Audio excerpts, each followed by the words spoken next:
महर्षि आयोधौम्य के एक परम शिष्य का नाम था उपमन्यु। गुरुजी ने उस गाय चराने का कार्य सौंप रखा था। वह दिन भर जंगलों में गाय चराता और रात्रि को आश्रम में लौट आता। एक दिन गुरुजी ने उसे खूब हृष्ट पृष्ट देखकर पूछा, बेटा उपमन्यु, हम तुझे खाने को तो देते नहीं है, तू इतना हृष्ट पृष्ट कैसे है? उपमन्यु ने कहा, भगवान, मैं भिक्षा मांगकर अपने शरीर का निर्वाह करता हूँ। गुरुजी ने कहा, बेटा, बिना गुरु को अर्पण किए भिक्षा को पा लेना पाप है, अतः जो भी भिक्षा मिले उसे पहले मुझे अर्पण किया करो, मैं दूं तब तुझे खाना चाहिए। बहुत अच्छा कहकर शिष्य ने गुरुजी की आज्ञा मान ली और वह प्रतिदिन भिक्षा लाकर गुरुजी को अर्पण करने लगा। गुरुजी उसकी परीक्षा ले रहे थे, उसे कसौटी पर कस रहे थे, अग्नि में तपाकर कुंदन बना रहे थे। उपमन्यु जो भी भिक्षा लाता वह उसे पूरी की पूरी रख लेते, उसको खाने के लिए कुछ भी ना देते थे। कुछ दिनों बाद गुरुजी ने देखा कि उपमन्यु तो पहले की भांति हृष्ट पृष्ट है। तब उन्होंने पूछा, बेटा उपमन्यु, तुम आजकल क्या खाते हो? उपमन्यु ने कहा, भगवान, पहली भिक्षा मांगकर मैं आपको अर्पण कर देता हूँ, फिर दोबारा जाकर भिक्षा मांग लेता हूँ, उसी पर अपना निर्वाह करता हूँ। गुरुजी ने कहा, ये भिक्षा धर्म के विरुद्ध है, इससे गृहस्थों पर भी बोझ बढ़ेगा और दूसरे भिक्षा मांगने वालों को भी संकोच होगा। आज से दोबारा भिक्षा मत मांगना। शिष्य ने गुरुजी की आज्ञा शिरोधार्य की और दूसरी बार भिक्षा मांगना छोड़ दिया। कुछ दिनों बाद गुरुजी ने फिर उपमन्यु को ज्यों का त्यों देखकर पूछा, उपमन्यु, अब तुम क्या खाते हो? उपमन्यु ने कहा, मैंने दोबारा भिक्षा लेना छोड़ दिया है, मैं अब केवल गायों का दूध पीकर रहता हूँ। गुरुजी ने कहा, ये तुम बड़ा अनर्थ कर रहे हो, मुझसे बिना पूछे गायों का दूध कभी नहीं पीना चाहिए, आज से गायों का दूध कभी मत पीना।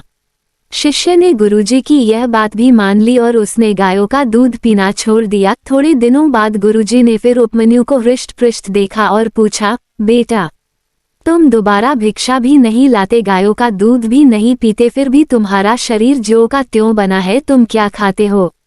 उपमन्यु ने कहा, भगवान, मैं बछड़ों के मुख से गिरने वाले फेन को पीकर अपनी वृत्ति चलाता हूँ।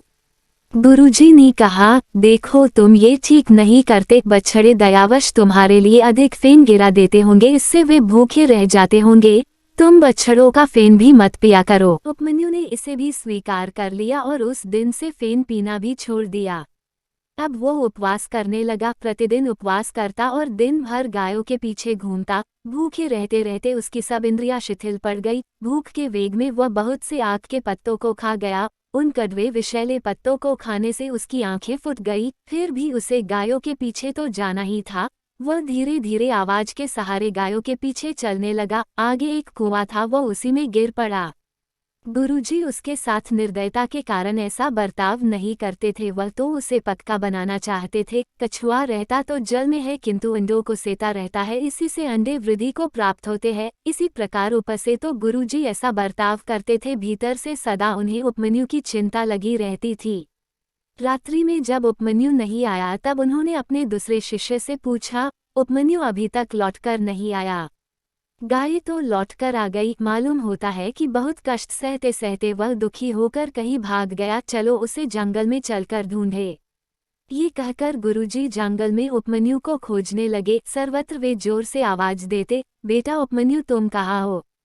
जल्दी आओ। कुएं में पड़े उपमन्यु ने गुरुजी की आवाज सुन ली। उसने वही जोर से कहा, गुरुजी, मैं यहाँ कुएं में पड़ा हूँ।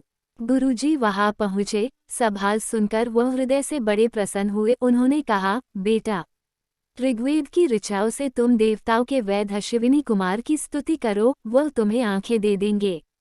उसने वैसा ही किया। स्वर के साथ वैदिक ऋचाओं से उसने अश्विनी कुमारों की प्रार्थना की। उससे प्रसन्न होकर अश्विनी कुमारों ने उसकी आंखें अच्छी कर दी और उसे एक पुआ देकर कहा, इसे तुम खा लो। उसने कहा, देवताओं, मैं अपने गुरुजी को अर्पण किए बिना इसे कभी नहीं खा सकता। अश्विनी कुमारों ने कहा, पहले तुम्हारे गुरुजी ने जब हमारी स्तुति की थी तब हमने उन्हें भी पुआ दे दिया था और उन्होंने अपने गुरुजी को अर्पण किए बिना ही उसे खा लिया था। उपमन्यु ने कहा, चाहे जो भी जो, वह मेरे गुरु है, मैं ऐसा नहीं कर सकता हूँ। तब अश्विनी कुमारों ने उसे सब विधाओं के स्फुरित होने का आशीर्वाद दिया। बाहर आने पर गुरुजी ने उसे छाती से लगाया और देवताओं के आशीर्वाद का अनुमोदन किया। कालांतर में उपमन्यु भी आचार्य हुए। वह गुरुकुल के कष्ट को जानते थे, अतः अपने किसी शिष्य से कोई कम नहीं लेते थे और सबको प्रेम पूर्वक पाते थे।